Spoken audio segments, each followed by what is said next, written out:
Je vais commencer par prier, vraiment remettre ces temps entre les mains du Seigneur. Seigneur, merci Seigneur mon Dieu pour cette journée que tu as fait, Seigneur. Tu as fait une nouvelle journée afin que nous puissions te connaître, Seigneur, davantage. Que nous puissions avancer davantage avec toi, Seigneur. Seigneur, je prie que je m'efface, Seigneur mon Dieu, et que ton esprit prenne la place, Seigneur mon Dieu.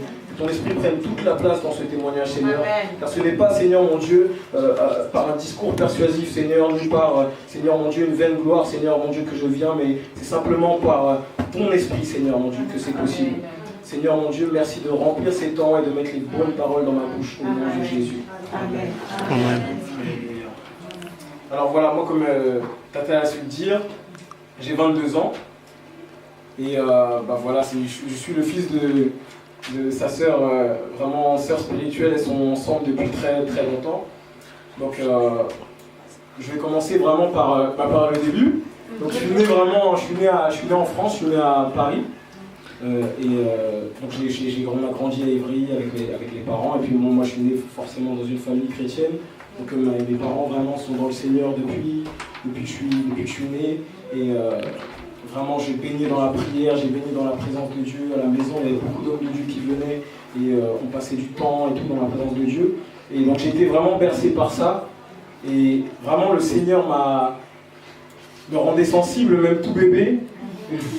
Sensible, vraiment j'aimais quand ça louait, je dansais. Et vraiment l'Éternel est bon parce que aussi long que je me souvienne, j'ai jamais ressenti le vide. J'ai toujours ressenti la présence de Dieu avec moi en fait, c'est ça que je veux dire. Et donc le message de tonton a dit tout à l'heure, je pense que Dieu veut parler à quelqu'un cet après-midi. Et Dieu veut dire qu'il est toujours là. Il ne t'abandonnera jamais, il est toujours présent, quoi qu'il arrive. Donc j'ai grandi dans une famille chrétienne, voilà, et donc d'origine congolaise, donc de Brazzaville. Et vraiment, le Seigneur a bouleversé ma vie. Et en grandissant, en fait, j'ai grandi justement dans cet univers vraiment de la présence de Dieu. Et arrivé à un certain âge, comme beaucoup de jeunes, je suis rentré dans les choses un peu, la réalité du monde qui nous entoure. C'est-à-dire, voilà, le péché, c'est-à-dire, un peu, moi j'étais un bon jeune de banlieue, donc voilà, on rencontre des personnes qui ne sont pas forcément dans le même univers que nous, dans le même monde. Donc, il y a un clash forcément à arriver à un moment donné. Et le Seigneur a fait les choses de telle manière que j'ai été, en grandissant, je me suis éloigné de lui en fait. Je me suis éloigné de lui. J'ai fini par rentrer dans une nervosité. Je ressentais aussi le rejet en fait dans ma famille, parce que dans ma famille j'avais mon grand frère qui s'appelle Rudy et qui lui, voilà, les études par exemple, tout lui réussissait, les études, les amis, tout le monde l'aimait vraiment de manière, il était vraiment bon partout en fait. Il est bon partout et moi je l'admirais pour ça en fait. Je l'admirais pour ça et je voulais en fait que quand mes parents me voient, qu'ils me voient comme lui. J'avais vraiment un besoin vraiment de me sentir aimé. De moi aussi, qu'on puisse dire, moi aussi, Timothée aussi, il aime ces choses, Timothée aussi, il est bon, Timothée aussi, c'est ça. Mais sauf que, on est tous différents, et moi j'étais bon dans d'autres choses. Donc lui, voilà, là, actuellement, il a fait des grandes études, par exemple, et moi, dans mes études, c'est très différent, c'est des choses beaucoup moins, disons, prestigieuse aux yeux du monde, mais aux yeux de l'Éternel, c'est la même chose. Du moment que lui, il nous a créés, c'est tout ce qui compte. Et en fait, je suis rentré vraiment le diable a voulu me faire rentrer dans la délinquance. Donc j'ai commencé en fait au travers de ce rejet, au travers du rejet aussi à l'école, au travers de tout ce par quoi je pouvais traverser. Donc dans une forme gentille de délinquance, c'est-à-dire que j'avais vraiment une peine dans mon cœur et je devenais nerveux pour un rien. Pour un rien, je m'énervais, je pouvais monter, et puis du coup, voilà, en grandissant à force aussi avec les parents, j'ai fini par être rebelle, par répondre aux parents, parfois ça montait dans les tours. Et en fait, je voulais vous donner au travers de ça que Ésaïe 49, chapitre 49 au verset 15 dit « Une femme oublie-t-elle un enfant qu'elle allait?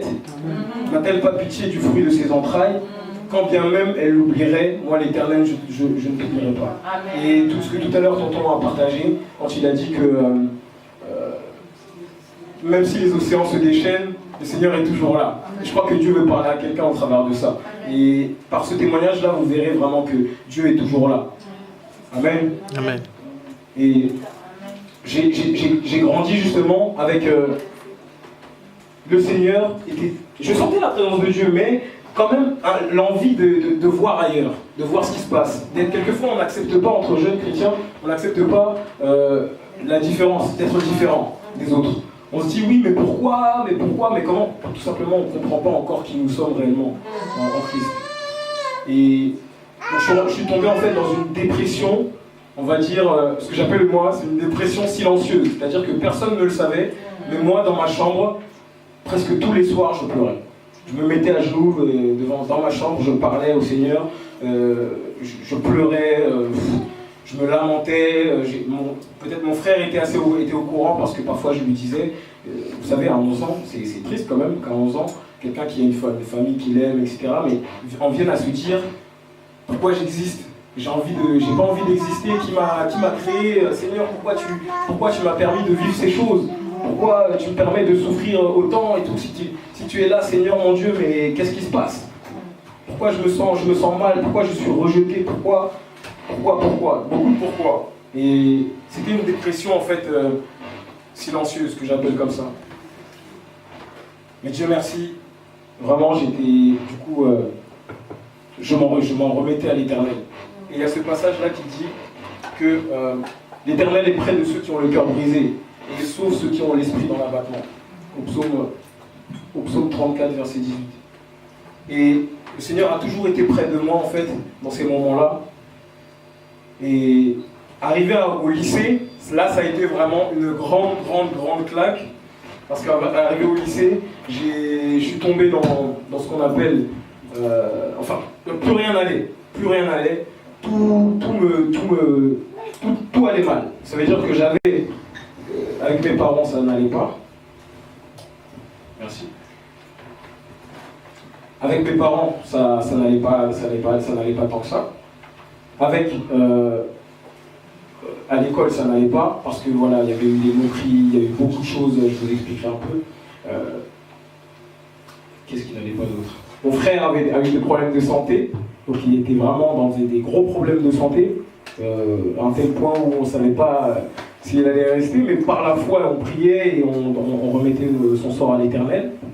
Mais j'ai eu aussi à ce moment-là, voilà, du coup, à cause de cette souffrance-là, à cause de moi-même ma nervosité, à cause de tout ça, je suis tombé dans ce qu'on appelle aussi, excusez-moi, comment dire, j'ai été vraiment attristé au plus profond de moi et je suis allé voilà, dans les soirées avec des amis et j'ai commencé à boire pour échapper un peu voilà, à ma vie, à ce qui était à la maison. J'ai commencé à avoir des filles, j'ai commencé à sortir, on dit, avec des filles. Bon, en fait, au final, j'ai commencé à faire n'importe quoi, à me perdre, et j'ai même touché à la cigarette.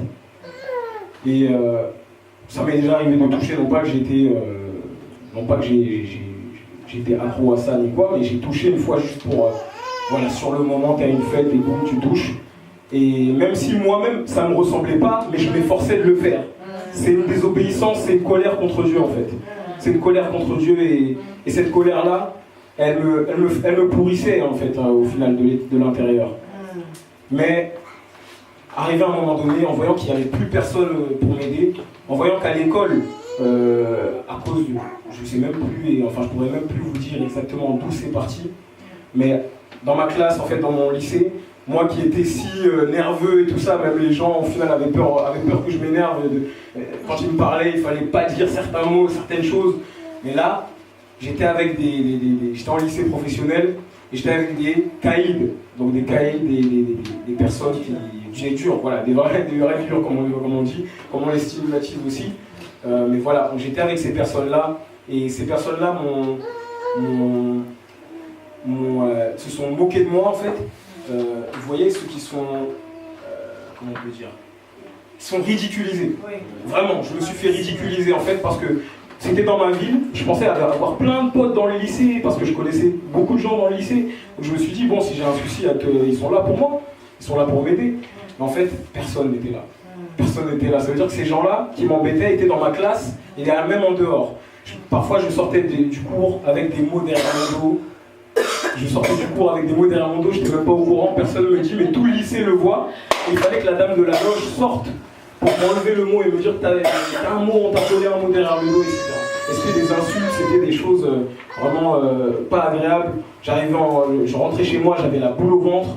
Je me disais, mais comment je vais retourner si je m'énerve contre une personne, ils sont 20, ils sont 40 à me tomber dessus, et puis à côté mon frère, voilà, je sais que je ne vais pas le dire à la famille, parce que la famille après ils vont vouloir riposter avec d'autres choses, et puis ce sera un engrenage pas possible.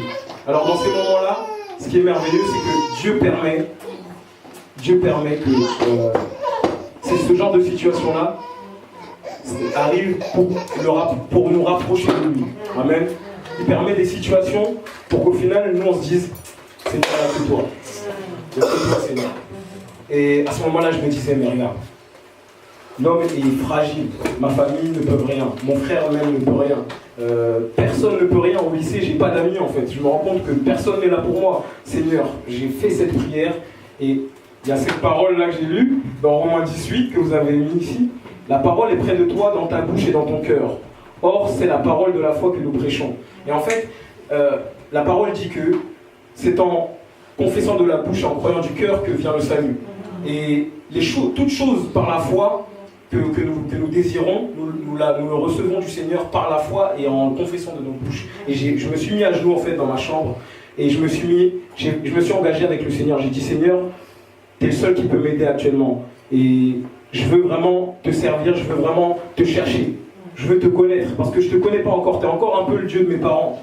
Tu es encore un peu le Dieu de mes parents, je me suis éloigné de toi. Et Seigneur, je veux vraiment te connaître. Là, actuellement, je suis dans une situation tellement compliquée, difficile. Seigneur, il n'y a que toi qui peux. Il n'y a que toi qui peux. Je commençais même à rentrer dans des envies de meurtre, en fait. Des envies de violence. Dans un esprit comme ça. Et j'ai dit, Seigneur, si toi tu fais rien pour moi, ah bah, je vais me faire justice moi-même et ça va mal aller. Tu ne pourras pas dire que je ne t'ai pas demandé et que je ne t'ai pas invoqué. Et donc j'ai invoqué le Seigneur comme ça. Et par la grâce de Dieu, il y a Jacques 4, verset 8 qui nous dit « Approchez-vous de Dieu et il s'approchera de vous. » Et le pas que j'ai fait, on fait un pas vers Dieu, il en fait 10 vers nous. Amen. Et l'Éternel était là et en fait, dans cette souffrance-là, il voulait m'enseigner quelque chose. Et une semaine après, à peu près, cette prière-là, cet engagement que j'ai fait, je suis venu, il y a un groupe de jeunes qui est venu un peu comme Jeunesse en Mission, je ne sais pas pour ceux qui connaissent Jeunesse en Mission, mais je suis venu, voilà, il y a un groupe qui est venu à l'église, et merci.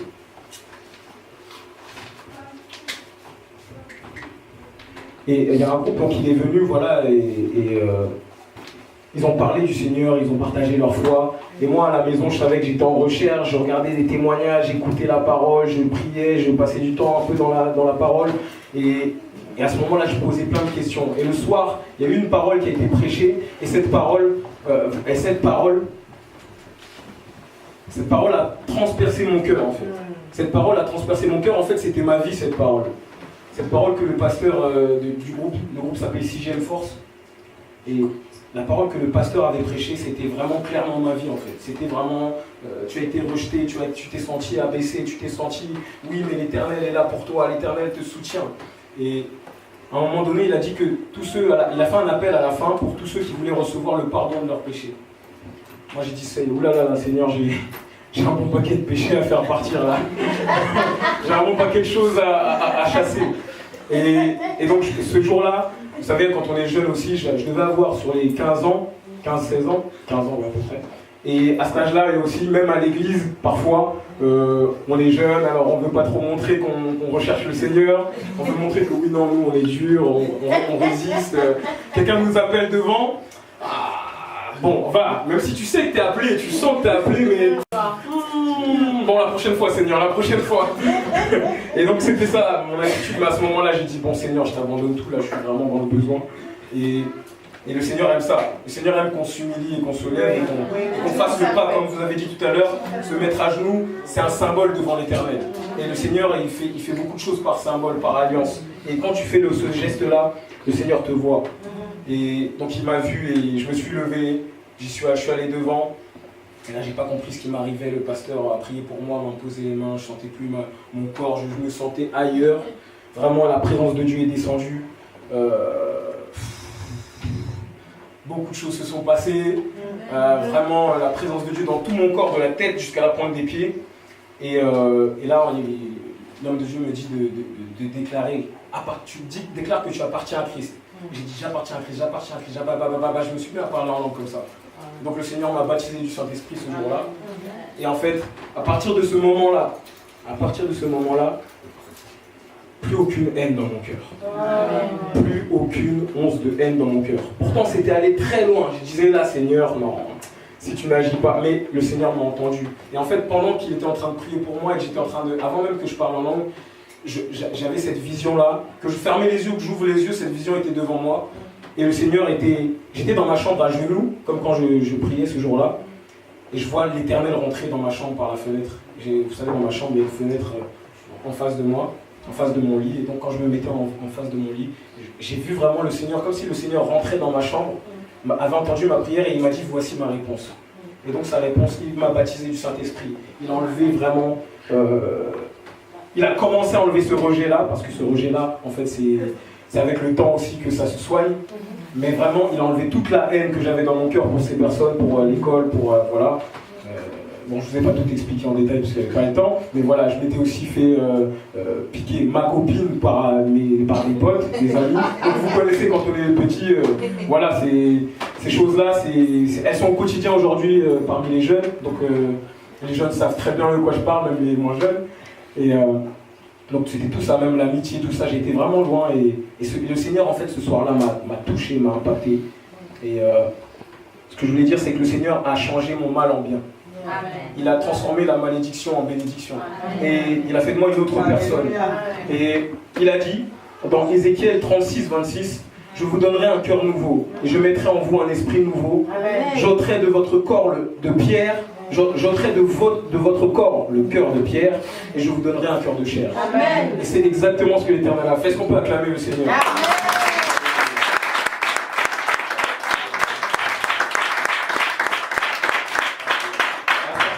J'ai pardonné à mes parents, je me suis humilié, j'ai demandé pardon, je pleurais, j'ai dit je vous demande pardon.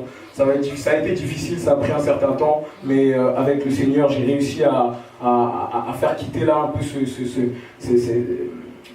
comment dire, ce non-respect. Ce non-respect, il partait au fur et à mesure que je m'approchais du Seigneur, que je rentrais dans l'intimité. Donc je voulais dire aussi également que vraiment l'intimité c'est important, de rentrer dans une intimité avec Jésus, parce qu'on peut croire connaître Jésus. Moi je croyais connaître Jésus, je suis né dans une famille chrétienne, et parfois il y a cet orgueil-là, oui je connais déjà Jésus, mais en fait tant que tu n'es pas rentré dans l'intimité, tu ne le connais pas encore. Pour connaître réellement Dieu, il ne faut pas juste entendre parler de lui. Beaucoup de gens, le monde connaît Jésus, mais Jésus ne s'est pas révélé à tout le monde. Alléluia. Donc vraiment, voilà, là c'est vers là, ça touche à sa fin, mais vraiment je vais vous donner juste quelques exemples de ce que Dieu a fait. Il m'a délivré, cet esprit est parti tout seul, mais disons l'esprit de cauchemar, je faisais beaucoup de cauchemars petits, même en me réveillant, je sentais comme si quelqu'un m'étranglait, le Seigneur m'a délivré de ça. Voilà, il m'a montré mon appel, j'étais appelé pour la louange, Timothée veut dire adorateur, et il m'a révélé qu'il m'a donné ce nom-là, c'était pas au hasard. Et aujourd'hui, je sers dans l'église dans la louange, je loue le Seigneur, et puis donc je chante et puis je fais de la batterie aussi. Donc voilà, en rentrant dans la profondeur avec le Seigneur, il m'a aussi donné, il m'a révélé aussi, il m'a donné des dons spirituels, il m'a permis de travailler, d'amener des âmes au Seigneur. Ces amis-là qui étaient mes ennemis d'avant, aujourd'hui ils ont des besoins, ils viennent me voir. Donc, le Seigneur sait faire concourir toutes choses. Hier, il se moquait de toi, mais au jeu de... C'est quel verset qui disait non, oui, voilà, en gros, il y a un verset qui dit que hier, il te critiquait, mais demain, c'est eux qui laveront ta voiture quelque part. C'est un peu ça. C'est une image, mais c'est pour dire que vraiment, le Seigneur sait nous relever. Et il sait nous relever de là où on est. Donc voilà, que Dieu soit béni.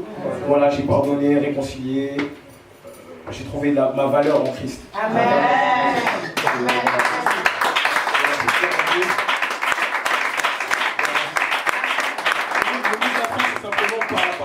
Par rapport à vous jeunes, je sais que vous traversez des choses difficiles, que parfois vous avez l'impression que les grands, ils ne peuvent pas nous comprendre, ils ne peuvent pas ceci. Et j'espère que vraiment ce témoignage a pu vous impacter. J'espère que le Seigneur vous parlera aussi par rapport à ça. Mais vraiment, recherchez la paix du Seigneur dans vos difficultés, dans ce que vous traversez.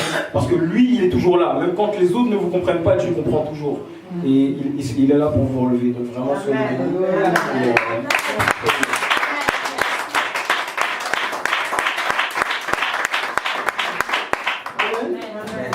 J'ai écouté son témoignage parce qu'il avait beaucoup de choses à dire encore.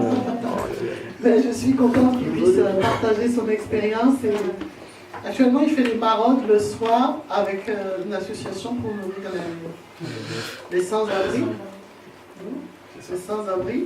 Et il va évangéliser avec un jeune homme, tout ça, à Melun, à la gare de Melun le soir. Non, ça dépend. Des fois c'est à Melun, des fois c'est à Comble-la-Ville, ça dépend. Dans le secteur de Sénart. Amen. Que le nom du Seigneur soit béni. Amen. On va remercier le Seigneur. Seigneur, nous te bénissons et nous te rendons grâce pour tout ce que tu fais. Seigneur, merci pour Timothée, merci pour l'œuvre que tu fais dans sa vie. Merci pour les encouragements qu'il peut apporter à d'autres jeunes. Merci pour le zèle, Seigneur, qu'il y a dans son cœur et qui bout et qui ne s'arrête pas. Amen. Seigneur, que ce feu ne s'éteigne jamais, Seigneur, jusqu'à ton retour. Amen. Et qu'à travers lui, d'autres jeunes puissent connaître Christ. Amen. Sois glorifié à jamais dans le nom de Jésus. Amen. Amen. Amen. Vous pouvez m'entendre sans micro? Oui. Je vais essayer de faire comme le pasteur Robin. Bon, moi, je n'ai pas la même foi que le pasteur Robin. Qu'est-ce que c'est? Pratique, hein, d'être un peu libre. Nous avons commencé un thème sur l'aide.